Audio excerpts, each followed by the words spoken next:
This conference will now be recorded. Say the Pledge of Allegiance. I pledge allegiance to the flag of the United States of America and to the republic for which it stands, one nation, under God, indivisible, with liberty and justice for all.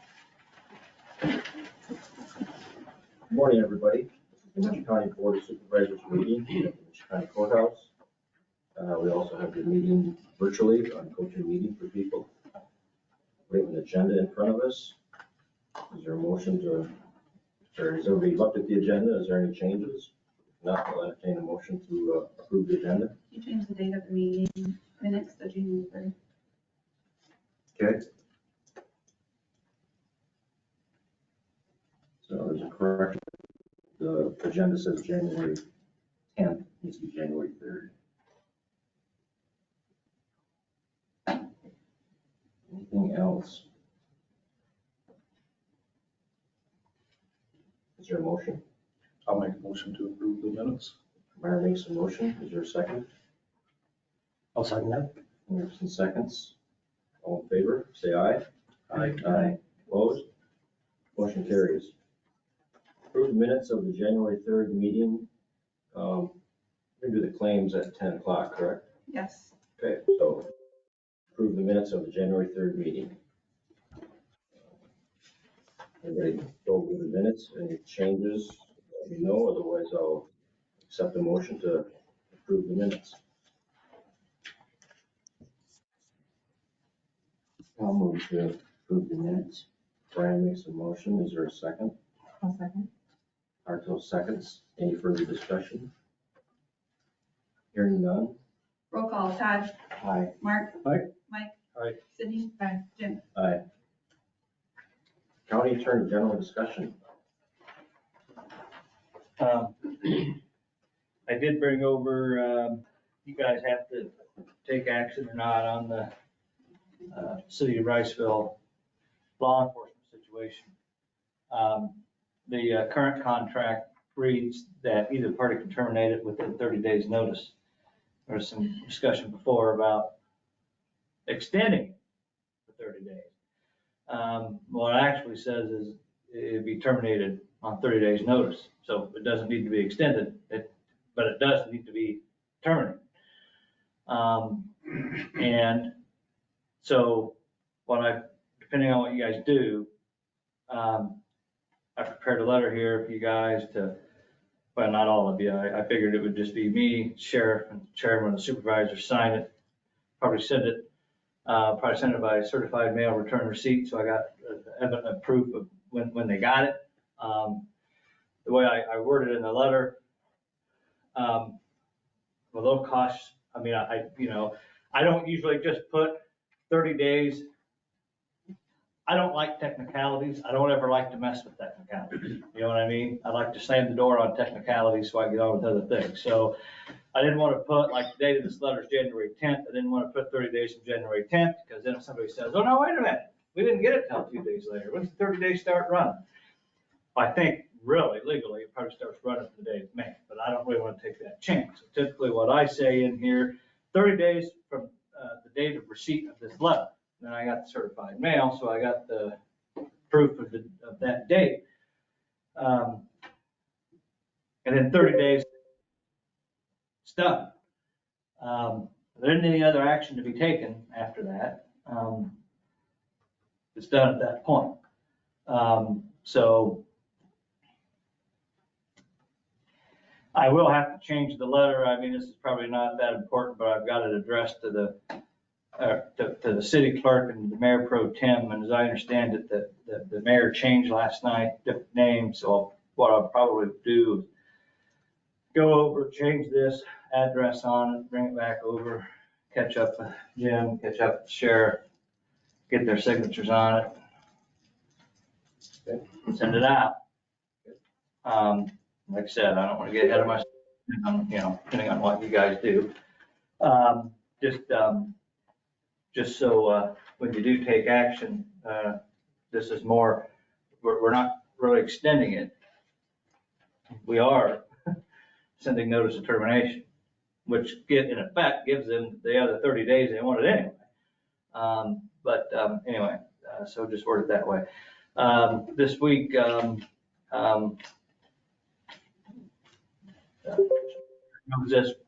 going to be doing some depositions in a case, a major case. We're going to be doing those in the courtroom upstairs. May see people coming or going. Different attorneys, different court reporters, different witnesses, people that you're not necessarily used to seeing. Defendant will be here too. That sheriff, he's got that under control. I mean, their process for that. I mean, I don't think he probably gets paraded through the lobby or anything, but that. So there's that. That'll take up a fair amount of the week, off and on. Doesn't necessarily going to occupy everybody's time all week, but it occupies quite a bit of my time, the sheriff's time, and for chunks of time throughout the week. So just so if you see, something going on, a little scuttlebutt or something like that, then yeah, I don't think there'll be anybody where you know what it is. So. Okay. Any questions for the county attorney? Will you be here when we do the motion for the Riceville thing? Yeah. I want to make sure that whoever does it, we say it the way it's supposed to be said. Yep, so. I'm staying. Okay. All right. Okay. Thank you. Sheriff update. So I don't have anything more to add than what Aaron just advised you of, unless you have questions for me. Nothing new, I guess, Okay. from last week till today, so. Any questions for the sheriff? Other than the Riceville thing? Okay, so next thing on is discussion and action regarding contract for law enforcement services of Riceville. Sheriff, you want to just have a little brief explanation of what we did for Sydney? So as far as what you do for covering the town and. Sure, so for about 8 years, the city of Riceville was contracted with Howard County. So they covered the Mitchell County side and the Howard County side. My office also, that contract didn't prohibit us from doing enforcement issues on the Mitchell County side, and we continue to do that.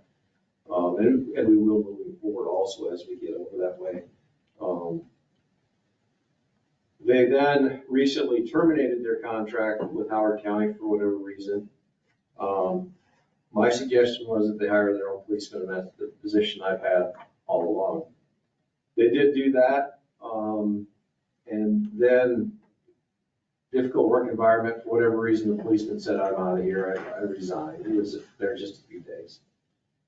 There's been some other shakeups in their political makeup in their council and their clerk and the mayor. So that brings us to today, where they, meaning the city of Riceville, have gone back to signing a contract or attempting to sign a contract with Howard County. I don't think it's in place yet. And the mayor pro tem, who was Sal Gomez, contacted me about a week ago, 10 days now maybe, asking for a 30-day extension on our existing law enforcement contract. We entered into that when the policeman left. And by code, a city that's incorporated like Riceville needs to provide law enforcement protection for its citizens. So they asked if we would enter into a contract until, one, they had a policeman on board, and then when that didn't work out, to continue with that contract until they signed with Howard County. So 10 days ago, we were asked if we would continue for another 30 days to give them time to put the Howard County contract in place. That's where we're at today. Actually, the extension will be more than 30 days from the time I first was called by them. But we'll help them out until they get a Howard County contract in place. And then the calls for service will be through Cresco, and they'll be under obligation to handle the issues that arise over there. Any questions from the board on what we're doing? So we're looking at having a motion to sever the existing contract How do you want that worded, Aaron? I would say just a motion to sever or terminate the existing contract within 30 days of receipt of the notice. I think you can probably just make it that simple. Is there a so moved? Also moved to. Meyer makes the motion. I'll second that. Hendrickson seconds. Any further discussion? Hearing none. Roll call, Jim. Aye. Sydney. Aye. Mike. Aye. Mark. Aye. Todd. Aye. Okay, that is passed. Department head discussion. I put a letter in department head's mailbox that needs to be signed for our auditor. Unfortunately.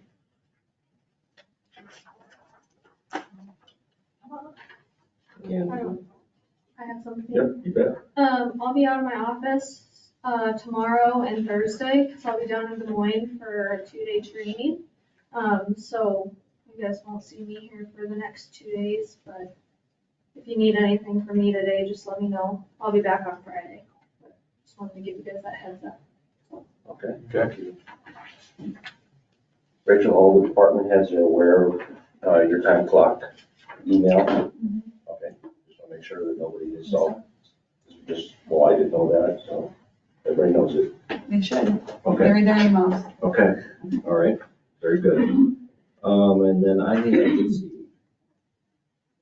Oh, I wonder what board members, I know Mike is attending the Board of Health meeting today.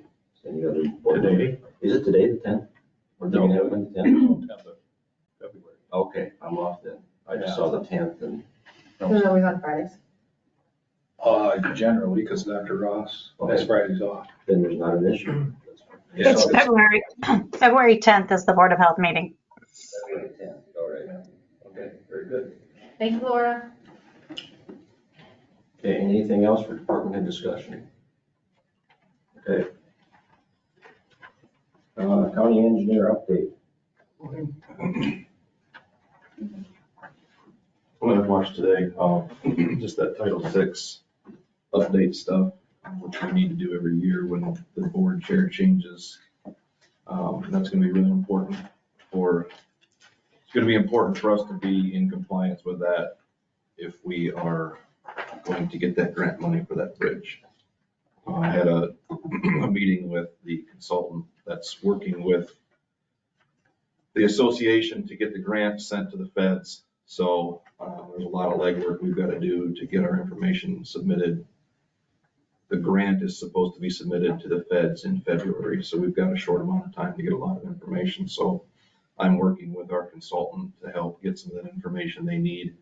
We need to set a story for why we think that bridge is important to be replaced. We'll get that. I need to make contact with locals in the area and businesses for letters of support for that. The more information we can get for this bridge, the more support we get for this bridge, the better our chances of getting the funding. So it's going to take a lot of legwork to get that done, but that's what we're going to be focusing on right now. So just so you're aware of that. And that's where the Title VI stuff is something that's required by the DOT whenever we receive federal money. Actually, I think it boils down to any money, it's any taxpayer dollars at all. So all it is just a change of name. We've been doing this stuff for years, even without having this documentation, but we're going to keep ourselves compliant with DOT. So I think that's all we need to do is update that, and then we'll be good to go. This has to do with discrimination. Title VI is discrimination, and as it's set up now, if there's anybody in the public that has a complaint about discrimination, they come to me, and then I forward that complaint to the DOT. I don't have to handle the situation, I just gotta be the one to pass it on to the DOT. So, and it also, I think it applies, I don't think in there, and I've gotta make sure, I've gotta double check, there's also an ADA compliance thing that they brought up here recently too. So I know I've been appointed the ADA compliance officer. I don't think that's necessarily strictly with the county, but I think if it boils down to cities and things like that, then I'm also the target. So, but we don't see a lot of that stuff, so it's usually not a very big issue. But people need to know who they can contact if they've got issues, and that boils down to me, I guess. And even with the ADA, you're just the I'm just the relay. conduit. Yeah. All right.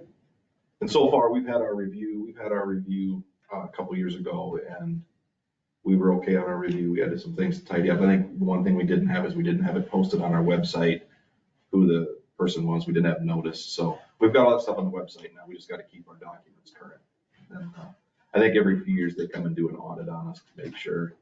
The one thing we haven't done a lot of is they want updates on what we spent for projects with federal money. And that's, I mean, to me, it's a waste, I should say a waste of time, but it's duplicating something we do all the time. We have an annual report that tells us what we spend our money on.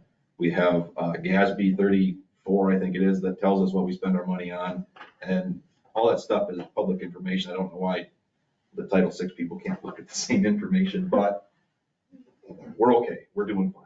We're not in any non-compliance situation right now, but we want to make sure we have that updated. So if that grant does come through, we're compliant, so. I think you kind of explained what's on the documents.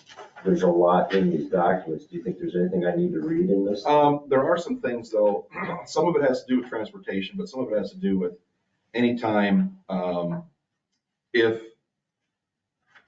the courthouse gets grant money or any other department gets grant money, federal money, there's certain verbiage in the document that says, we say we're equal opportunity employers and things like that, and that kind of covers the bases, but there's a phrase, there's a section in there that they want added to contracts. When secondary roads bids projects, we bid through the DOT, all that stuff is kind of taken care of. The notices, the hearings and all that other stuff is all taken care of already through the DOT, so we don't have to do that. But in some of that information is phrases that they want put into contracts that are being sent out. Is that what's in italicized? I think a lot of it is what's in italicized. And it depends on what project it is. There's appendices in there. I think it goes from A all the way to E. Certain documents need to be put into certain contracts, but, and all that stuff I think we've put on the website too. Okay. So we'll just scan, I'll have the IT guy put it on the website. So this will be available to the public if they have any Yeah. questions. A lot of it's just a formality. We do all this stuff already anyway, but it's never been documented as such, so. Any questions from the board about any of this? Okay, if not, I'll accept the motion to approve the Title VI updates. I'll make a motion to approve the Title VI updates. Meyer makes a motion. Is there a second? Brian seconds. Any further discussion? Hearing none. We'll call Todd. Aye. Jim. Aye. Sydney. Mike. Aye. Mark. There's a few spots that you need to sign, Okay. and then I'll sign too. I marked a little bit on this, so Well, that's fine. that just pencil like erases, but Yeah, that's fine. You only need it. You'll need to sign that one. all right. I'm gonna do it right now. Yeah, that way I can just take it back with me. Right. I don't have this turned around in a couple hours. She'll usually send it back.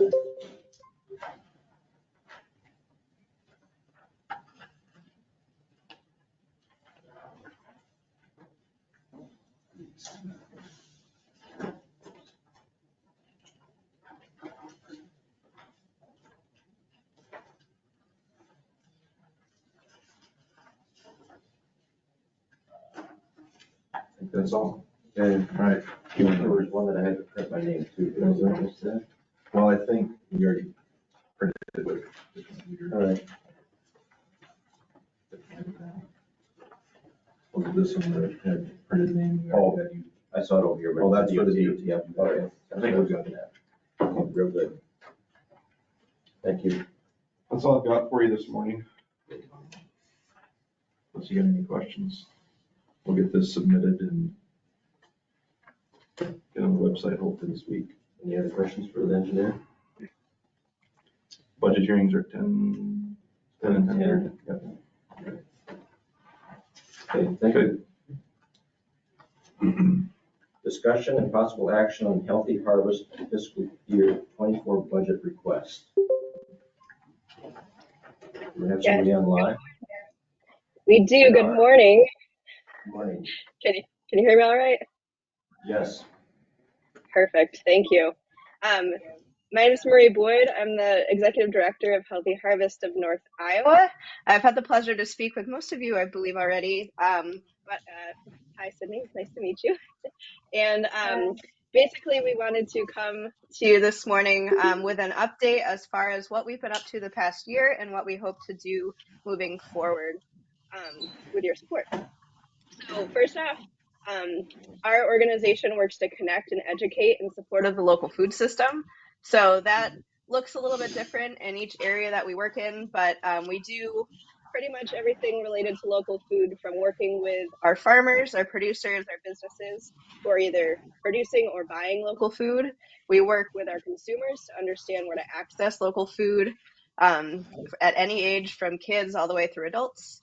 We work with communities to do events and raise awareness about the local food system that exists in your county and beyond. And then we work with regional partners to really work on shared initiatives throughout the North Iowa and beyond statewide areas to be able to really strengthen the local food system and make it work the best for everybody involved. So specifically in Mitchell County, one thing that we're excited that continues on each year is the Mitchell County Farm to Fork Dinner. Last year that was held at Twisted River Farm over in Mitchell.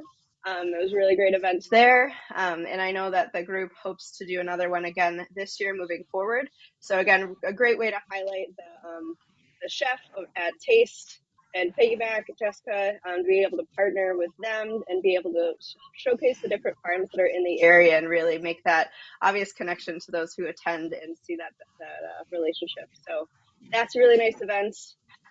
We've been doing a lot of work with farm to school. So I will admit farm to school work is definitely a big piece to take on because it involves the local sourcing into not only the cafeteria, but also talking about the education that exists in the classroom and beyond, as far as our students understanding where their food comes from, how it grows, and the different pieces that go along with that. So we are currently doing more to connect our regional or our North Iowa schools together to understand what each other are doing and lift that up. But one particular note I wanted to note on farm to school work is that there is some new federal dollars that are coming into the state of Iowa called Local Food for Schools that started in September. Thankfully, what that looks like is that it's extra money for our schools to be able to purchase local produce, but also proteins and dairy and the like that. So there's like two separate grants. Part of this grant is being able to connect into a food hub network in the state, as well as being able to have our local schools be able to make the application. So happy to say that Osage Community Schools received the full $8,000 for this school year to be able to purchase some of those extra products. And there's hope that that'll continue into next fall with another potential $8,000 into the 2023-4 school year. So just wanted to note on that how exciting it is. And Brenda does a fantastic job at local sourcing. I know she talked about having local yogurt available every week, always local sourcing apples from Otter Creek and others, and generally having that local produce on the line as often as she can, as well as that protein source. So very exciting on that, and just a great example of like how we've put those different pieces together to be able to lift up the local support. So really excited about farm to school lately. We also do recipe demonstrations and cooking classes. So we did a couple over at the Osage Farmers Market this year and hope to continue those into next year. It's definitely a great experience for those involved. We do our North Iowa Local Food Guide and Grow Eat Play campaign, which is a great example of actually highlighting different businesses that exist and the different ways to engage in the local food system. So one fun one is, like go apple picking at Otter Creek, or go grab a beer at Limestone and talk about the different local sourcings that exist. So definitely love that, both in the social media aspect as well as the local food guide, which I believe you received a copy of. That exists in hard copy that goes out through the newspapers and various sources, places throughout North Iowa, but also exists online in our searchable directory. So all of those businesses, if you type that you're looking for greens in North Iowa, Twisted River Farm is going to pop up as a source right in Mitchell County. So definitely want to always lift that up. And then another part of our work is our local food connection program. So that really specifically targets our businesses, doing more around the business technical support aspect. So we've done a couple workshops each winter. Last year we did a wholesale readiness workshop, as well as a workshop that talked about businesses telling their stories. So it was Ag Stories Don't Suck. Being able to creatively tell your story and be able to sell your business in that way. So we do those workshops, as well as our field day series each year, which last year one of the stops was to go to Limestone Brewers and have Tony tell his story about how he locally sources, and he even brewed a cucumber ale that day, or brew that day, using local cucumbers. So it's definitely a really cool experience, and we actually talked about going back there again another time as well, just because it was so it was well received, and definitely a fun personality there. So it is another example of some of the programming that we do, and we're looking forward to continuing that into the new year. In general, one last highlight that I want to make is that we do host the North Iowa Local Food Coalition. So that is a great example of us bringing our regional partners together to talk about what's going on, talk about shared programming and opportunities, and also highlight what some other partners are doing in the area. So last year we did do 2 on-site coalition meetings. One was over in Floyd County at their community gardens and arboretum project. So if you haven't checked that out, it is really neat over along the river. They have some really great programming going on there, and a really cool arboretum project they're working on, as well as the Worth County Fairgrounds and what they've been doing up there. We've toured their gardens and learned about their FFA, their 4-H program, 4-H program gardens, and how they engage the community in that. So I always like to highlight what other areas are doing and hope to inspire work amongst our counties. So very similarly, going into next year, we try to keep on doing what we're doing and bring more people into the work as much as possible. I mentioned that we'll be continuing with many of the things I mentioned, especially that local food for schools funding, and as we continue to learn about that, as well as another funding source that's very similar that has to do with in-need populations, so working with community meal sites and similar type programs that can get boxes into those homes in need as well. But last but not least, a new project that we'll be working on going into this 2023 year is a project looking at shared use kitchens and especially value added products, because we are painfully aware that we have a lot of great producers in our area that have some really great products, but we don't have a ton of producers that really move into that value added space, whether you're talking about salsas or jams or jellies or pickled asparagus, or as simple as making a salad mix, or dried herbs, or anything of that like as well. So there's a lot of opportunity that exists around that, especially being able to sell it past the farmers market stage, but really moving into that wholesale and indirect market areas. So we are working on a project to identify different spaces that could work for producers to be able to rent a kitchen, be able to share equipment, and be able to really tap into that market space, with the hopes of, again, creating more opportunity for new businesses or producers to be able to step in. So we do have a group that's meeting to kind of lend their thoughts on that project as we move into that. And I'm happy to say that Beth Verhoot from Kittleson's is a part of that team, and really excited about what that could look like moving forward, and what that could mean for local food in North Iowa. So besides that, we are very excited to continue our work. Hope to always meet new farmers or meet new people who are interested in local sourcing their food and get excited about that. And look forward to hopefully working with you all moving forward into the future as well. So I thank you for your time, and I welcome any questions that you might have for me. Yeah, I got a question. I was wondering, you got the farm to school, the Osage Community Schools. There's you know, we have other schools in Mitchell County. Is there a reason you don't support those or split it up between them or? Like No, St. Ansgar's definitely School not. District? Yes, definitely. There's no reason we haven't worked with them yet. We have the existing with Brenda, who's been doing some local sourcing over at Osage, so that's a reason why being able to kick into that funding was easier, right? When that funding hit in September, it was easy to reach out to her, get that application moving, and get that rolling. But we are happy to work with any school districts and can certainly reach out.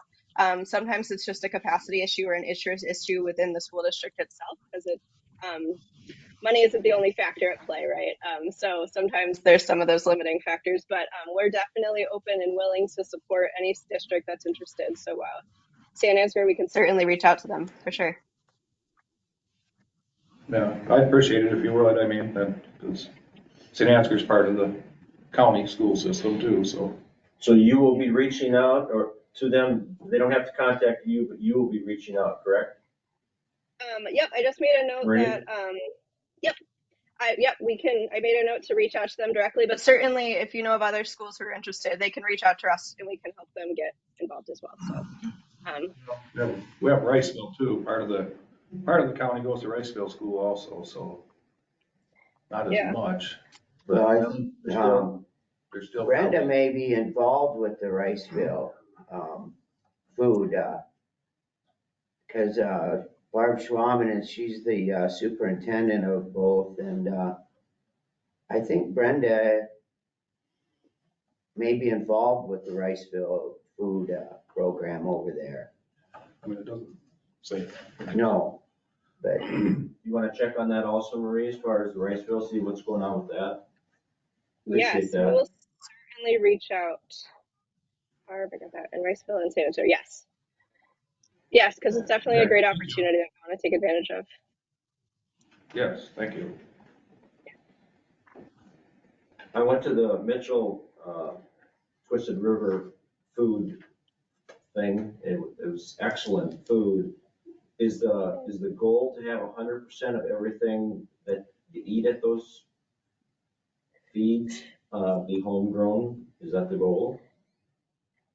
Yes, I mean, as much as possible, there's definitely some things like, like wheat or things like that, that sometimes, or olive oil, there's always ingredients that aren't realistic Yeah. to necessarily local source in Iowa. But Chef Jess does an amazing job as far as that meal goes with making sure that it's at least Iowan sourced cheeses and local source meats and produce and all of the things. So yeah, it's definitely a fun exercise for her brain to be able to make sure it's as much as possible to source that way. Yeah, that was a fantastic meal. That was great. So, Yeah.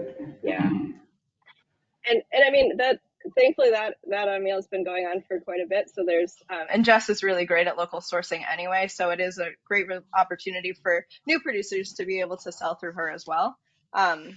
But something I forget to mention sometimes for this or the farm to school pieces, of course, those dollars are then going back into those producers as well. So any of that local sourcing that we're doing, it's not only, dollars into some of the buyers or the schools or things like that, then that's also being funneled back into those other businesses as well. So yeah, like really, really great impacts for sure.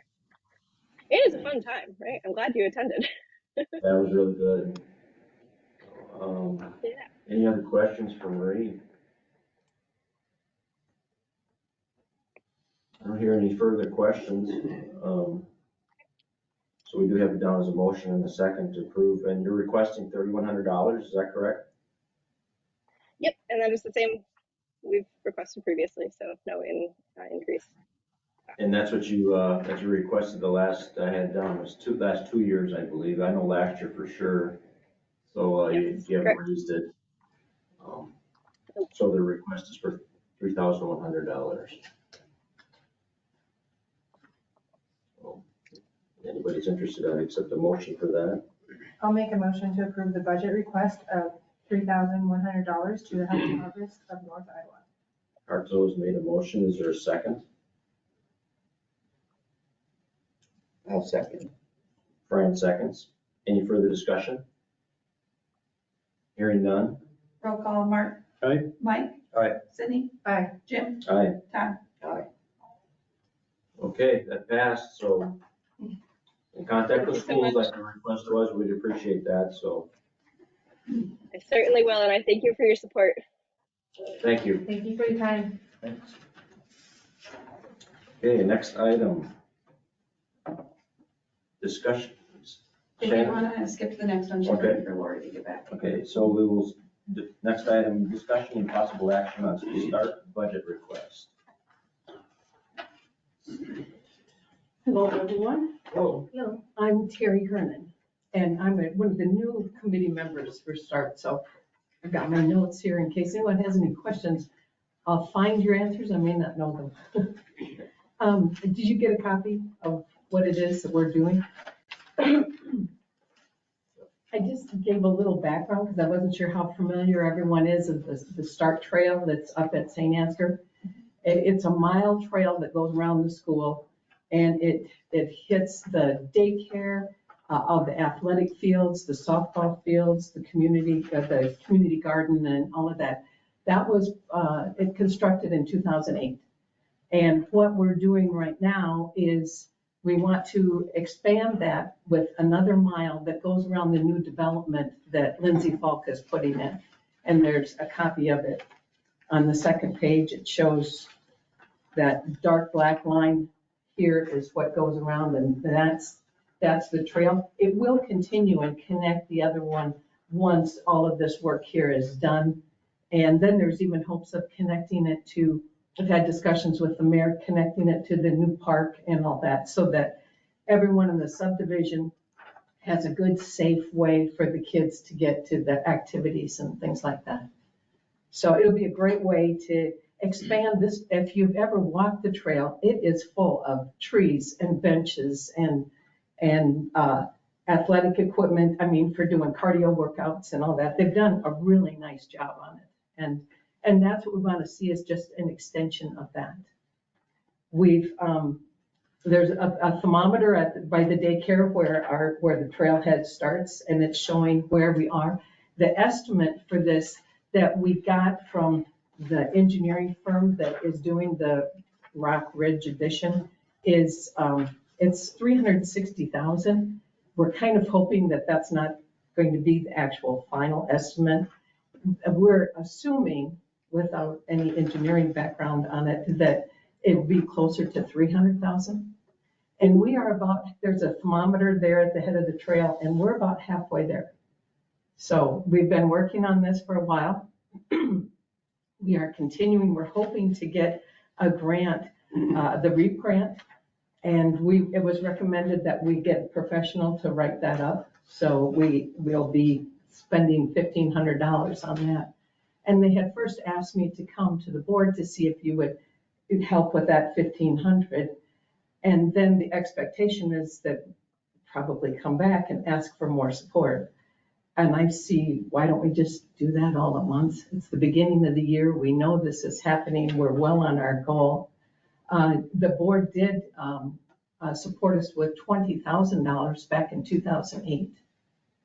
And so I would like to request that you consider a substantial, I don't know what to call it, grant, budget request for, I mean, inflation and all that. If we could get 25, 30,000, that would be a wonderful push toward getting this going so that we can get things started next spring and hopefully have it finished within, I don't know if we can get it done in the whole season, but within a year or so. That's the goal. any questions?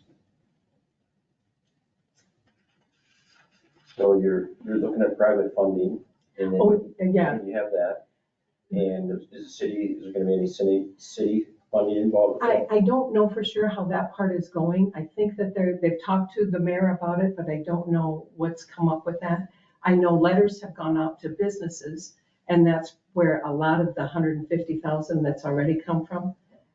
There's also, I mean, we did a fundraiser in December, and $1,500 we got off of a sweater dash thing, and then we're doing something in February around Valentine's Day. So it's a pretty active board. There's 15 people on it right now. And it's young people and retired people like me. And there's a lot of activity and enthusiasm about it. So I can see it's going to happen. And it's a great thing for wellness and that it will look beautiful by the time, I mean, a lot of people have gone on their own and planted trees, I mean, with approval of the committee, but there's a lot of memorial trees that are put up for different people's parents who passed away and benches, and it's a very beautiful place. It's worth taking, it's only a 1 mile walk and it's lovely to go to. The community garden is right there, so that's kind of fun to take a look at too. Do you have any idea as far as awarding of the REAP grant, if you get awarded, is that going to be, are they going to look at other funding sources you have in order to potentially award that REAP grant? I don't think so. I've looked at it just briefly because I told them I would be the representative, because some of the people on the committee are snowbirds and they're gone, and that's kind of why they drew me into it. And you're going to be around, can you talk to them? And so I've looked briefly at the grant information, and it's not matching funds or anything like that. And we're also looking at other grants. That I know they're doing some stuff with the casino and since that's in the school district, or well, their kids are in the school district.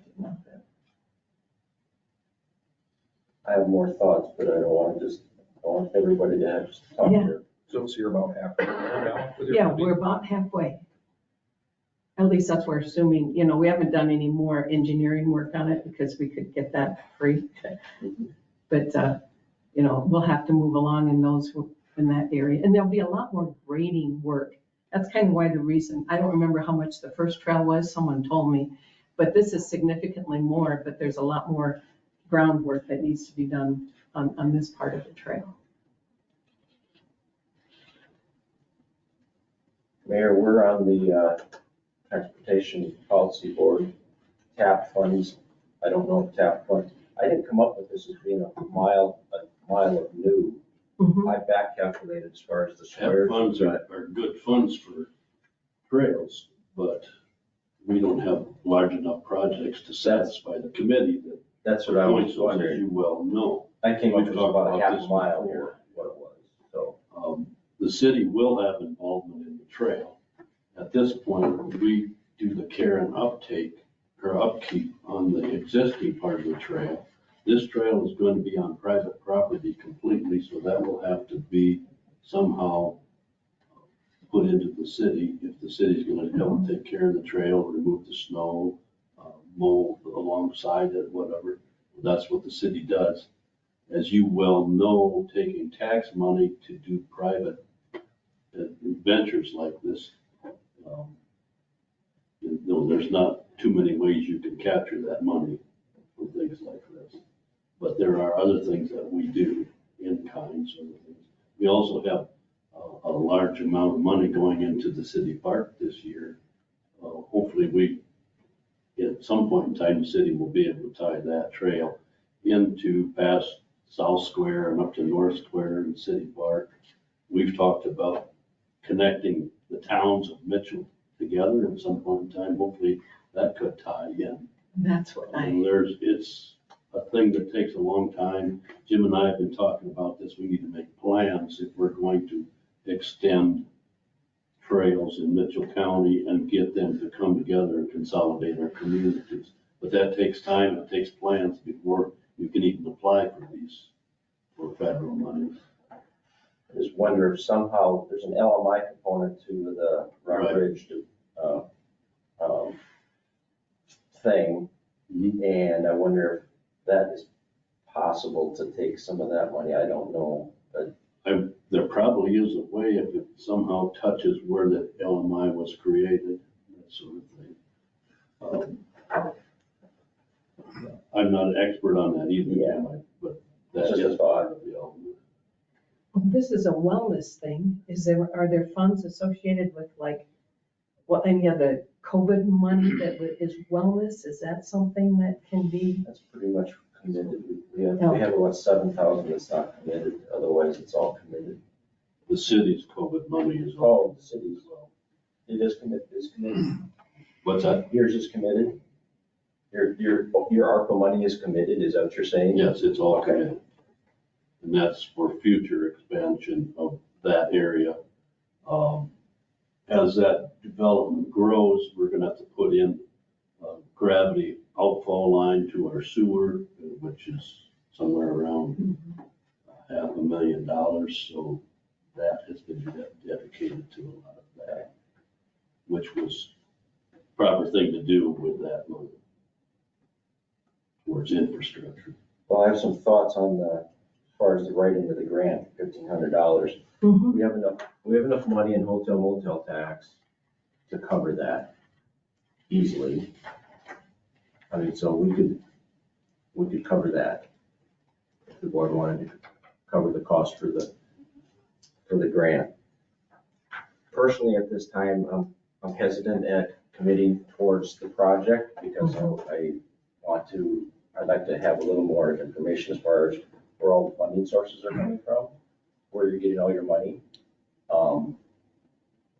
Maybe a little bit better estimate as far as, you said you thought the price might. I mean, it's not that I'm against that, but it's just speaking for me.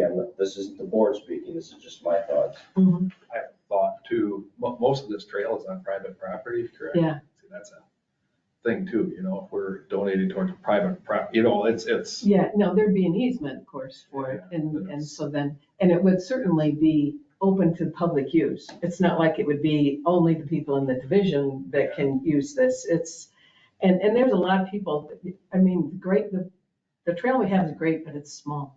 It needs, there's enough people on it that you need to get more space and spread them out. It's hard to jog on it when you got all these little kids in their strollers. I mean, you can work around it. That's not, yeah. How long do you think the easement would be? What kind of an easement, do you have any idea what? I do not know. Those issues haven't even been issued or been addressed at this point in time. Yeah. They will have to be addressed. But my thought is, like Mike had said, public money going to something that's on private ground. Exactly. There needs to be an easement. Well, is this going to be a 20-year easement? Well, what happens after 20 years? It's going to be a 100-year easement? Well, so that's, I guess, what my question was. And that's my concern too. That's just, Mhm. So as this develops further, hopefully there will be easements. I don't know why there wouldn't be. There has to be public funds that are going to be used on private property. Everyone's talked about an easement, so I have not talked to Lindsay myself. I don't know how all that stuff has gone, but. Yeah. So, I'm just a little hesitant on it. I totally understand. Because I'd like a few more answers to some of the Yeah. questions. And as this, I can certainly get more funding information, and I don't know how close we are to doing the easement and all that, just because things are so new on this, and I don't know what the timeline is as far as. You almost need that before you go ahead and start it, 'cause- Oh, I would think so, yes. Oh, it's got to be, but at what point do you start committing money further when you don't know where the rest of the funding comes? Don't want to get it started and not be able to finish it. So I think we'll go a long ways by getting, more of these grants. There's grant applications are out there now. I know there's at least 3 grants that they're looking at writing. I wasn't involved in that, so I don't know which ones they are, but I can do that. We can get our funding sources, what we've had so far, what we're projected to apply for. That would be very reasonable. Like if you get the REAP grant, do you have a timeline where you have to use it by then, do you know? Or, I do not know. Sometimes that stuff plays in. Yeah, you're right. Engineering to put that timeline together. There's a lot of dirt to move as far as drainage and all of that. This project. What's it gonna be, concrete then or blacktop? Concrete, I think, to match the other. Match the other, okay. That's what it's. Is this what you see? I'd be in favor of going to the 1,500 for the grant money. Yeah, at this point. How long time frame do you have to build this? It'll be whatever it takes. I mean, I've seen some of them, I was pulling together notes from everybody, trying to figure out what is it you want me to say here. And somebody said start in the spring and have it finished by then fall or the next year. And others were saying, oh my gosh, we aren't going to be ready by then. So I don't have a good feel for how long this sort of stuff takes, but I know we got to get started and we got to get the funding. That's the. I can see where you could go down to the housing lots. Down. I can't see you going all the way around because that's farm ground now. And you start taking heavy equipment across your trail, it's gonna be busted up. Oh, you're forgetting the south end? South and then going east.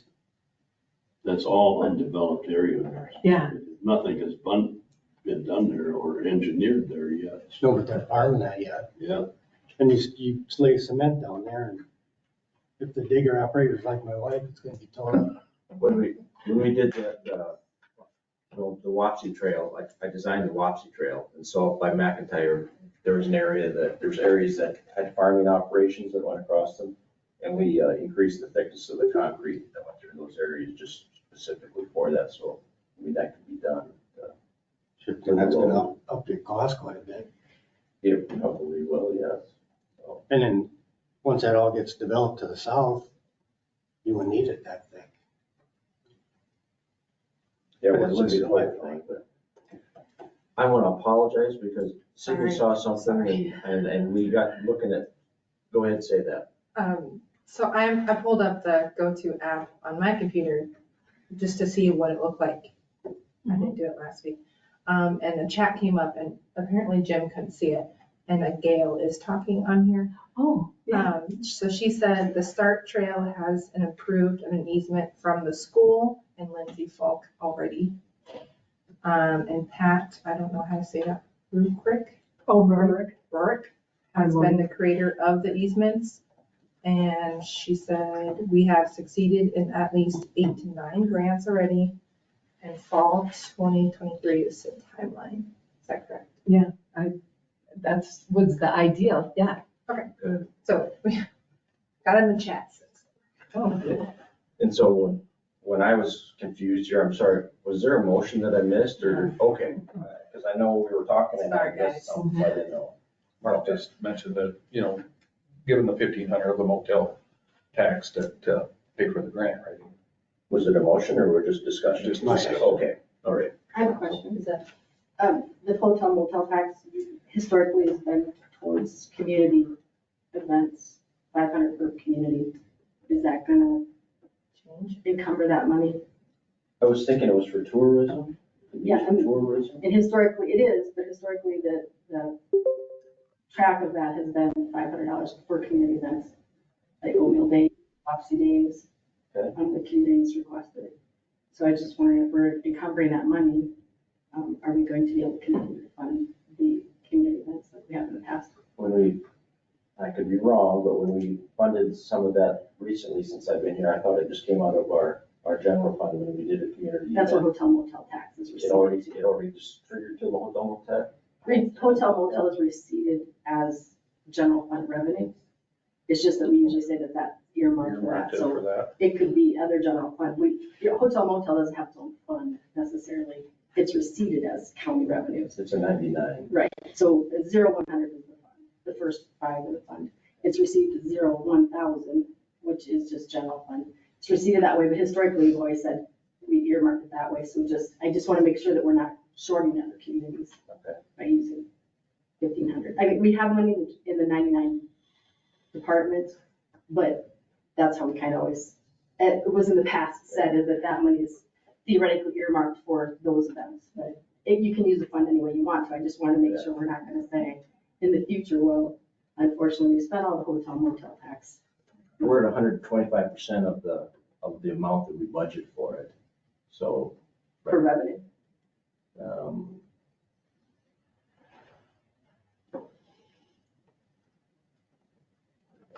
Has to be a revenue fund. We don't have an actual expenditure fund. Yeah, it's a revenue fund. Yeah. So then we just received more than we expected. So we're ahead of it. 114% more, excuse me. So, well, I wouldn't have a problem using it for that. So myself. For community events, addition to this? for this. Go ahead. To answer part of the question about the engineering on it, it's not been completed. But the engineering firm is well aware of all of the issues with water drainage and so forth. So I would certainly hope that they'd included in what it was gonna cost to change the contour so that we can drain that property right. Mark had made a statement that it may cost more because of going through that. That's why you have an engineer, is they're supposed to look at that, even though the engineering is not complete. Because he does have three different lines here of his opinion and probable cost, three different estimates. So from 270 to the final is 361. All hit, the engineer's Yeah, opinion. there's a lot of contingency and unknowns in this, yeah.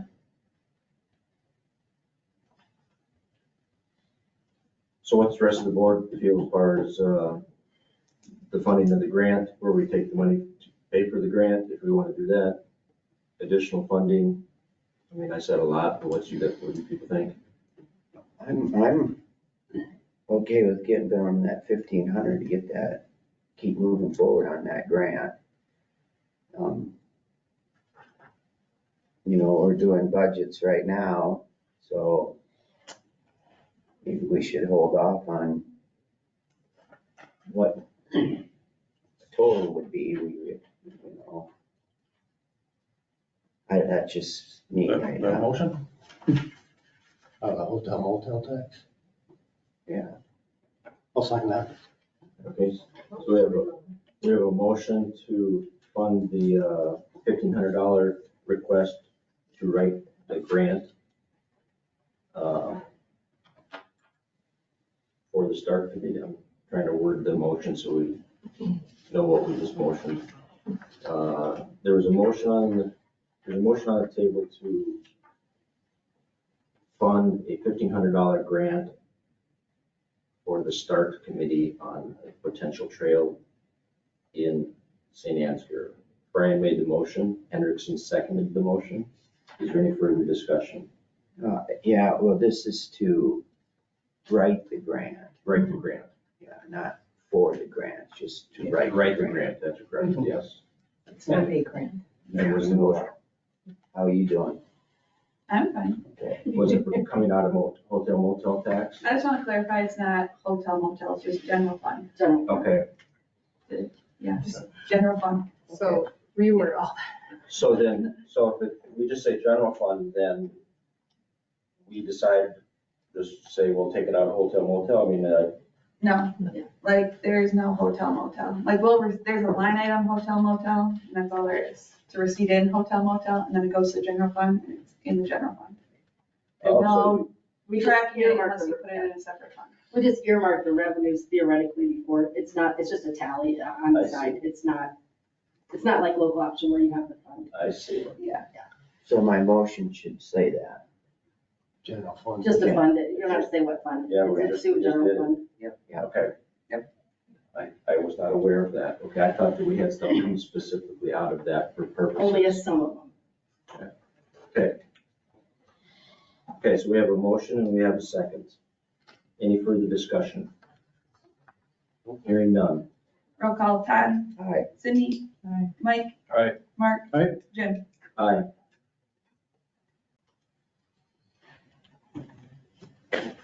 Thank you very much. I appreciate that. Really, that is what I was coming for. I just want to kind of give you a heads up that we're going to keep moving forward on this, and we may well come back and ask for your support to help us finish it off or something. Thank you very much. Thank you. Thank you.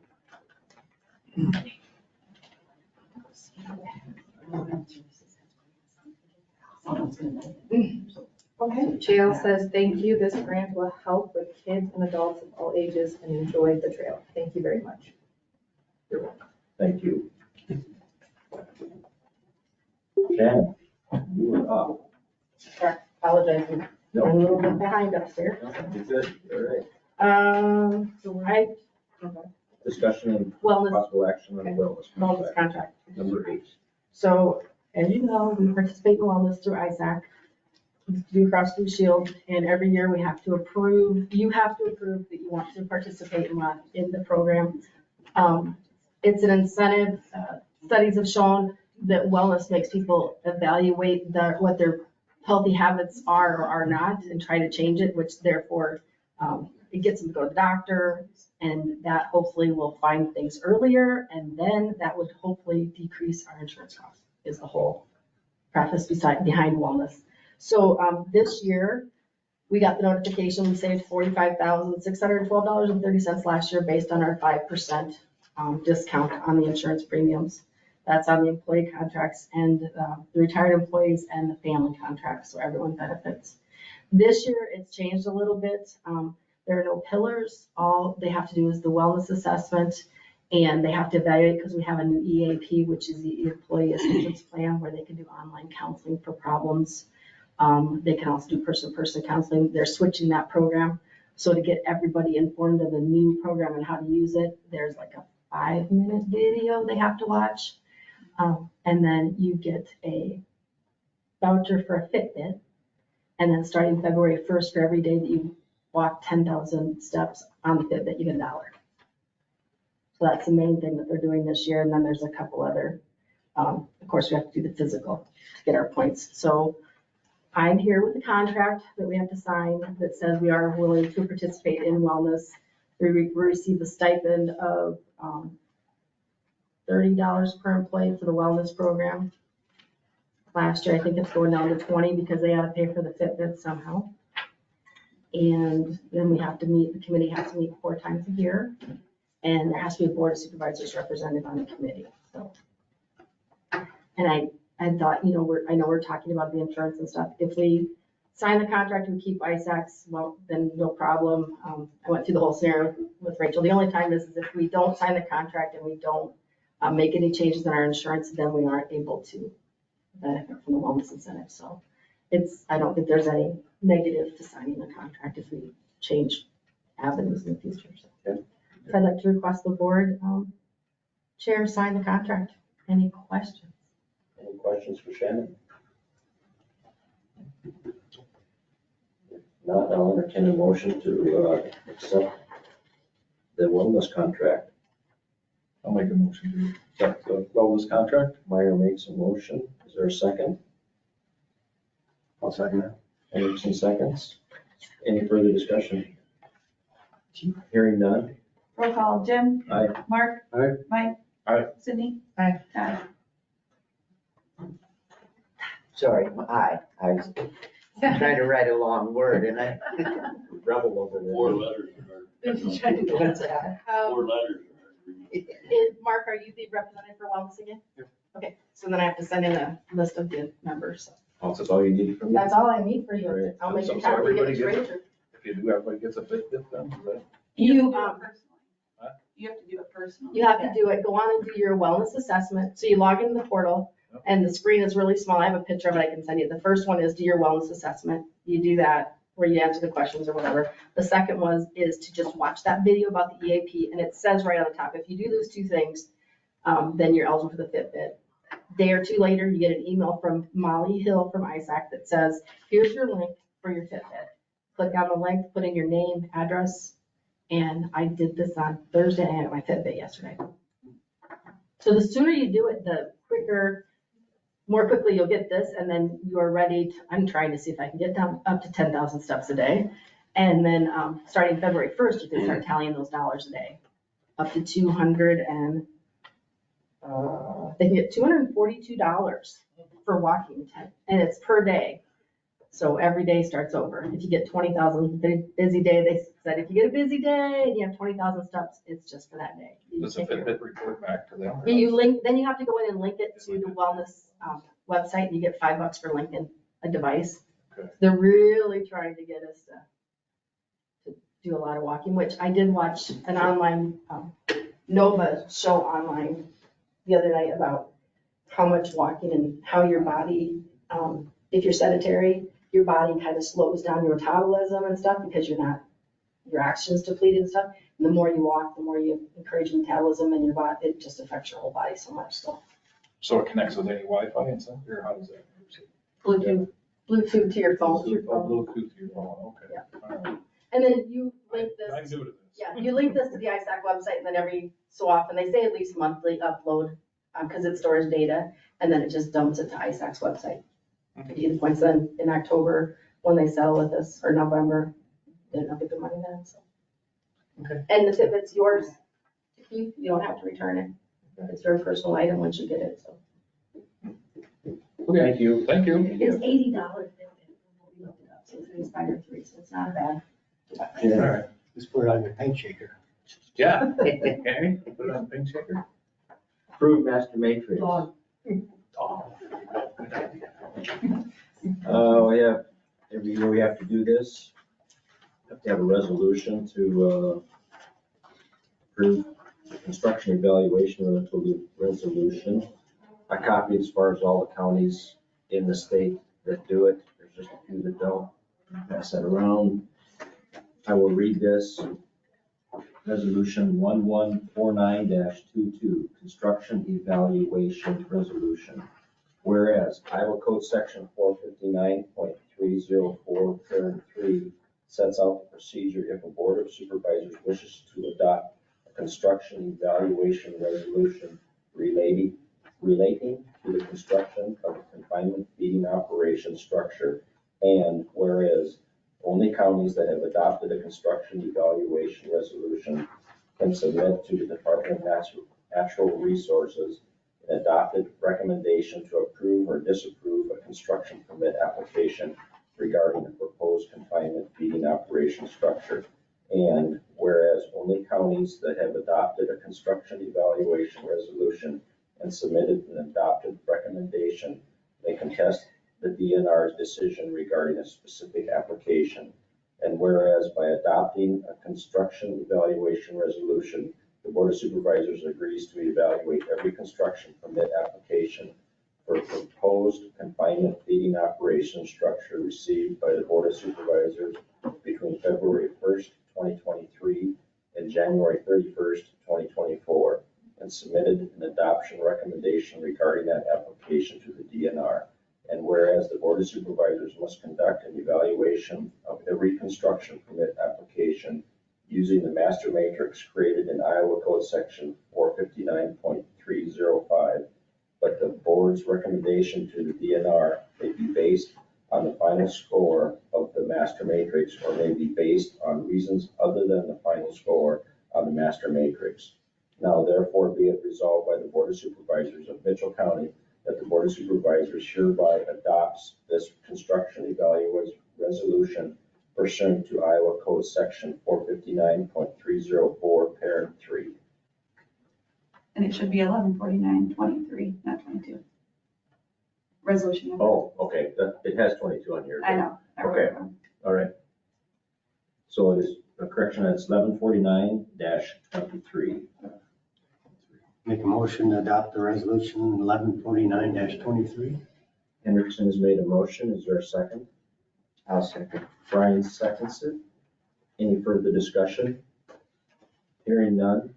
Roll call, Cindy. Aye. Todd. Aye. Mark. Aye. Jim. Aye. Mike. Aye. Motion carries. Number 11, approve the 2022 Mitchell County Employee Gross Payroll Report. So the auditor's office has put this together. This is what the increases that we approved. No, so this is what they were physically paid from This is. January 1st last year to December 31st. Okay, all right. Okay. Yes, that's what it says. Sorry.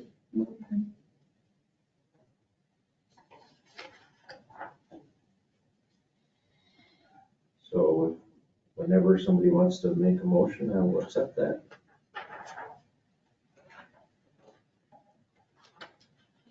I'll make a motion to approve the 2022 Mitchell County Employee Gross Payroll Report.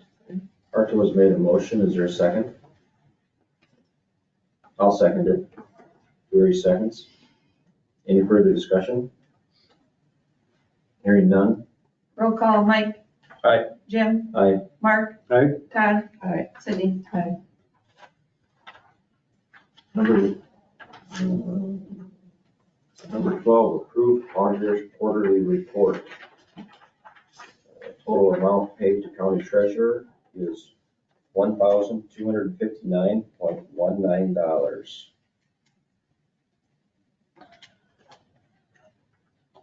Is there a motion to approve the auditor's quarterly report? I'll make a motion to approve the auditor's quarterly report ending December 31st, 2022. Meyer makes a motion. Is there a second? I'll second. Hendrickson seconds. Any further discussion?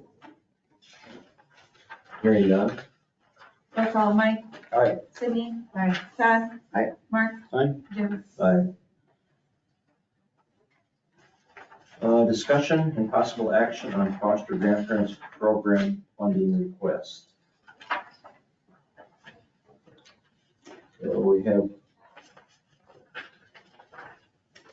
a request from us each year. This year they're requesting $5,000 for the 23-24 year.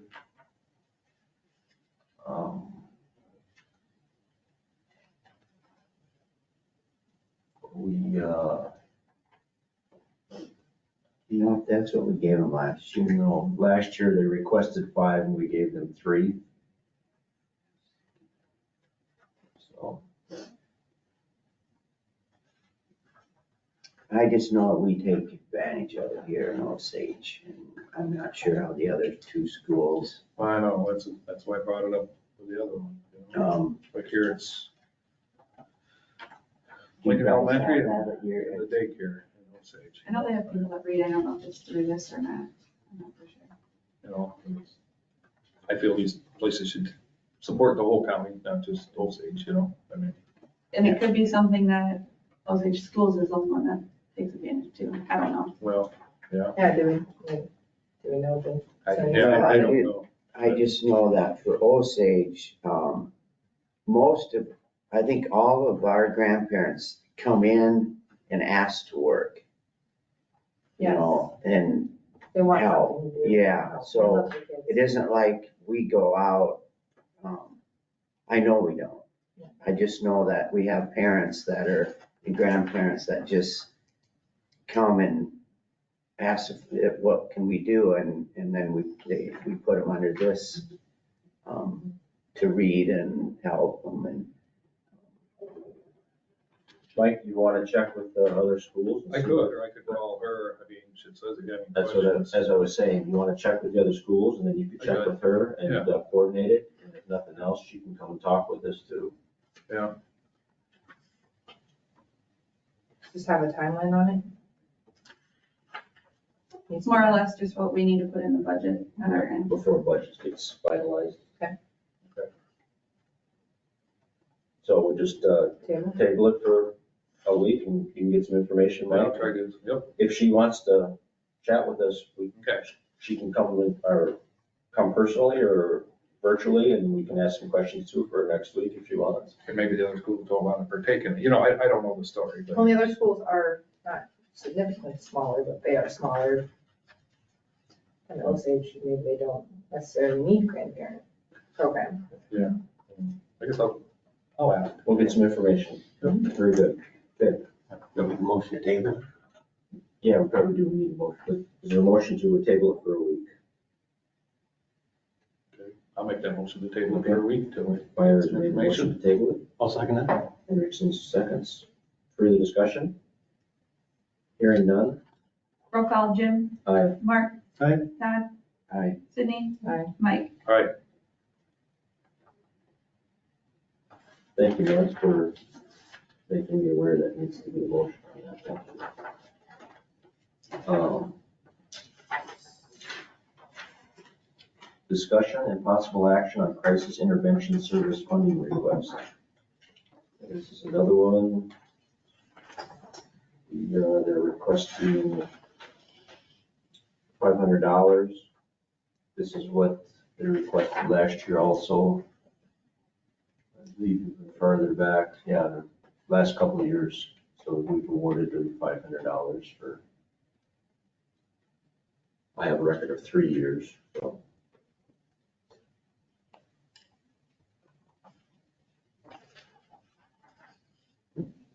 think I'm gonna, I keep track of funding stuff in here as best I can.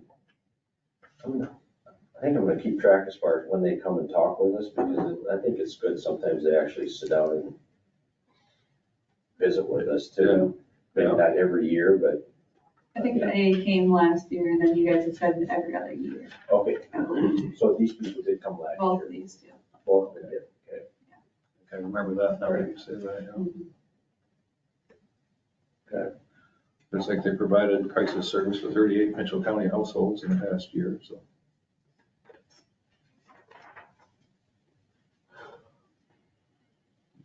Is there a motion to accept the $500 request from Crisis Intervention Service? I'll make a motion to accept the $500 for crisis intervention service. Meyer makes a motion, is there a second? I'll second. Go Todd, go, okay, Brian makes the second. Any further discussion? Hearing none? Roll call, Todd. Aye. Mark. Aye. Mike. Aye. Sydney. Jim. Aye. Okay, meetings attended. Items of note, meetings attended. I had sat in on the Mitchell Soil and Water Conservation District meeting last week. They're all Zoom meetings. And they talked about snert. It's drifted dirt and real prevalent on the snow when it happens.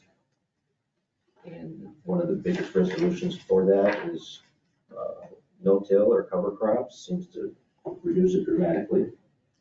They talked about their soil testing again. A conventional soil test core is $50.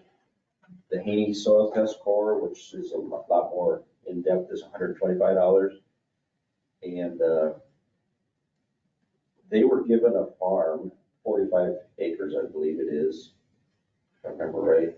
And what they're gonna do is they're gonna do 15 soil cores in those 45 acres to submit it.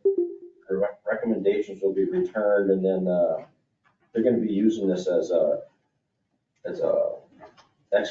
educational tool for everybody to see. And it's not a one-year thing where you're gonna see big results in 1 year, but by testing these cores deeper, it promotes regenerative, I can't say that, regenerative, I can't say that, farming, and it finds your microbial community that's further down. Again, helps to promote cover crops and no-till farming. So that's a direction that they want to go. They also talked about the 21 water sample locations that we approved for them to be doing. We're funding that. And then there's 4 bioreactors that have been installed. That's pretty much on that. Went to an Osage City Council meeting last night. And we hear a lot of business. One of the things, probably key parts, is Valent is proposing to the city to have a trail from their prairie area. And they want to extend it into Osage to hook up to the trail system that's in Osage, so people just have a longer area to walk from Osage out through this trail system and back. It's undecided exactly where the trail will go, but it's a very good possibility we'll go over some Mitchell County ground, so we would be involved with if that request comes through. But that's all in the future. So that's all I had. I have meetings this week, so I haven't been to one yet. As a Shell Rock watershed, they talked to that GEO consultant that they got 2 months ago. They're gonna start, March, they're gonna have a town hall meeting. Donor Springs to get the input from public on what projects they want to start with. If you want to go, so it's March 7th, I believe. Input. That's it. I had a fair board meeting. The new president kind of, I think I told you last one, he broke down all the committees kind of, and so basically last night's meeting was about that. Everybody has their different committees they'll be on, and so basically it's in the early stages for what needs to be done.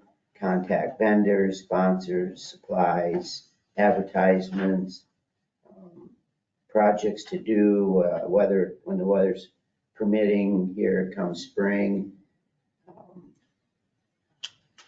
They're very well organized. Each individual has already started a lot of what his committee is, he and she. But, yeah, I'll piggyback on what Jim said. There was some talk about that trail last night too. So that'll be brought probably to us in the future, so. Not a lot, but it's to be able to coordinate with the balance, with the city and with the county, so see what happens. And that was it. Okay, clerk of court report for November. We have, got in front of us, amount of $1,291.74. It is a so noted item. I'll make one comment on that. Okay. So we always, Shannon and I were talking earlier this week, and that number is what they physically receive, but that could go to the county, to like the sheriff's office or the Osage PD. So it's not necessarily something coming to the county, but it's what they collect. How is it determined where it goes then? Or They do it all up there and then they cut the, like, 3 separate checks. Okay. Okay. So I think that kind of ties into when Greg was having that problem. They're trying to track back. I don't know if you remember, like they weren't getting all their fees or something. I think that is kind of part of it. Okay. So, I don't know. Okay. Okay, thank you. Manure management plan update. Peter Tomey Farm, 4202 Hickory Avenue, Link Fork LLC, 4170 Echo Avenue, City and Sker, Riceville, 3321 Addison Avenue, Elma, Fairview, 1050 Windfall Avenue, Charles City, and Friesen 7 site.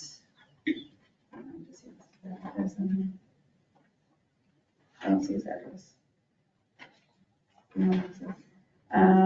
4672 Glass Avenue, City and Sker. Good. Public comments. Hearing none. So I think we have the claims to do at 10 o'clock, but we'll You can adjourn this adjourn this. meeting and then we'll do just a real quick thing at 10 o'clock for the claims. So I'll accept the motion to adjourn this meeting. So moved. Brian makes the motion. Is there a second? Hartzell seconds. All in favor, say aye. Aye. Aye. Opposed? Okay, meeting adjourned. Becky's, I'm just gonna, I emailed her and asked her to change that. Okay. I'm just gonna hang out here. Because it's not really fair, I could have just walked over and back and easy.